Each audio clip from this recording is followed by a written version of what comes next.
শুই উঠিয়ে সদায় ফুলকেইপাহ চাওঁ, ৰাতিপুৱা দৰজাখন খুলিয়ে দেখোঁ, ইমানেই ভাল লাগে মনটো, সদায় এটা মুখত হাঁহি ওলায়। আৰু এয়া ভাত সাজ আপোনালোক ক'ত খালোঁ মই, এয়া আজি প্ৰসাদ ক'ত খালোঁ আৰু এইবাৰ শিৱৰাত্ৰি ক'ত পাতিলোঁ আপোনালোক সকলোখিনি দেখাই যাম। তেতিয়াহ'লে দেৰি নকৰি ভিডিঅ'টো আৰম্ভ কৰোঁ ব'লক। নমস্কাৰ, আকৌ এটা নতুন ব্লগৰে সৈতে আপোনালোকক স্বাগতম।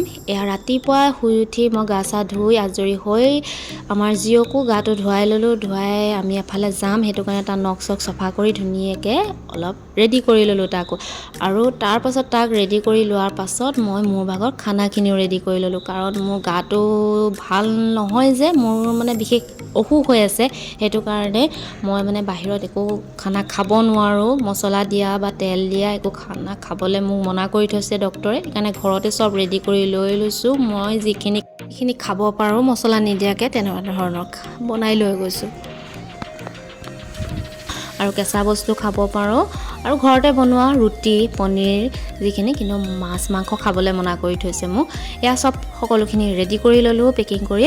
তাৰ পাছতে ভণ্টিহঁতো আহিলে, মাও ৰেডি হ'ল। ভণ্টি অহাৰ পাছত ফটো কেইখনমানো মাৰি ল'লোঁ আৰু ভণ্টিয়ে অলপ পোলাও বনাই ল'লে ল'ৰা ছোৱালীকেইটালৈ। তাৰ পাছতে আমি এয়া যাত্ৰা আৰম্ভ কৰিলোঁ। এই যাত্ৰা পিছে আপোনালোকক কোৱাই নাই নহয় কোনফালে। এই যাত্ৰা আমাৰ আজি দেৰগাঁৱৰ মা ঘৰলৈ বুলি। জয়ন্ত আহিব নোৱাৰিলে, বিশেষ অফিচত কিবা কাম ওলালে, সেইটো কাৰণে আমি আৰু ভণ্টিৰ লগতে গুচি আহিলোঁ। ল'ৰাও কন্দা কটা কৰিছে, ছোৱালীক দেখি তাকো আহিব লাগে, সেইটো কাৰণে গুচি আহিলোঁ। এয়া পিছে আমি অৱশেষত পালোঁহি ভটিয়াপাৰাৰ উইংছ অফ হাজৰিকাৰ প্লেন চাবলৈ। আমি পিছে আগতে এবাৰ ঘৰলৈ আহোঁতে চাই গৈছোঁ, কিন্তু ভণ্টিহঁতে দেখা নাছিলে, সেইটো কাৰণে আমি আকৌ এবাৰ চাবলৈ সুবিধা পালোঁ। এয়া ভোক লগাৰ নিচিনা লাগিলত মই বুট মগু অকণমান উলিয়াই তাতে অকণমান খাই ল'লোঁ। ভটিয়াপাৰাতে ঘেল' হোটেল বুলি এখন আছে, তাত গাখীৰ চাহ বিৰাট ধুনীয়া পায়। আমাৰ ভণ্টিহঁতে ঘৰলৈ অহা যোৱা কৰিলে প্ৰায় তাতে চাহ খাই আহে। ভণ্টিহঁতে চাহ খাই ল'লে আৰু মই তাতে ভোক লাগিলে যে আকৌ পনীৰ আৰু ৰুটি এটা খাই ল'লোঁ। তাৰপিছতে ল'ৰা ছোৱালীকেইটাও অকণমান পোলাও খালে। তাৰপিছতে এয়া আহি আমি যোৰহাট পালোঁ। এই জেগাটো যে দেখিলে সঁচাকৈ বিৰাট ভাল লাগে। আপোনালোকৰ কেনেকুৱা লাগে ক'বচোন দেই। তাৰপিছত আহি ঘৰ পালোঁহি, ভাগৰো লাগিলে, শুই গ'লোঁ। পাছদিনাখনি আকৌ শিৱৰাত্ৰি এইবাৰ আমি মাৰ ঘৰত পাতিলোঁ।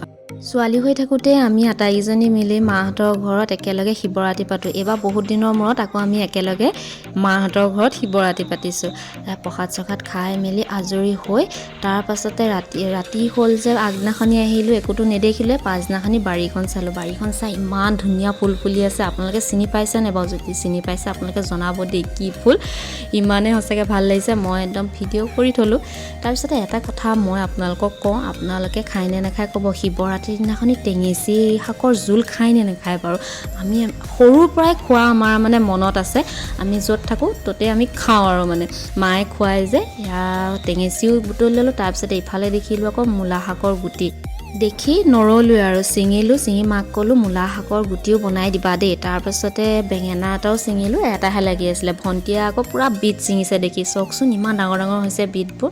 আমাৰ আকৌ কলিজাৰ চখ, একদম মটৰ দেখি পেলাই ক'ব নোৱাৰা হৈ গৈছে। নাচিছে, ছিঙিছে, খাইছে, মানে একদম মানে এনেকৈ ছিঙি খোৱা আচলতে মানে দেখা নাই গছত লগা, সেইটো কাৰণে ক'ব নোৱাৰা হৈ গৈছে। মাক বস্তুখিনি যোগাৰ দি মায়ে ভাত বনাই আছে, আমাৰ ল'ৰাৰ লগত মই লাগি আছোঁ, মটৰ ছিঙি পূৰা খাই আছে ল'ৰাই। ভাতো ৰেডি হৈ গ'ল। আজি সকলোখিনি মাহঁতৰ চব বাৰীৰে বস্তু, চাওকচোন একদম আলু পৰা বিলাহী পৰা বিটৰ পৰা সকলোখিনি বাৰীৰ বস্তু। দেখি আপোনালোকৰ ভাতৰ থালি খাওঁ লাগিছে নে বাৰু? মোৰ যে দেখি একদম ৰ'বই পৰা নাই।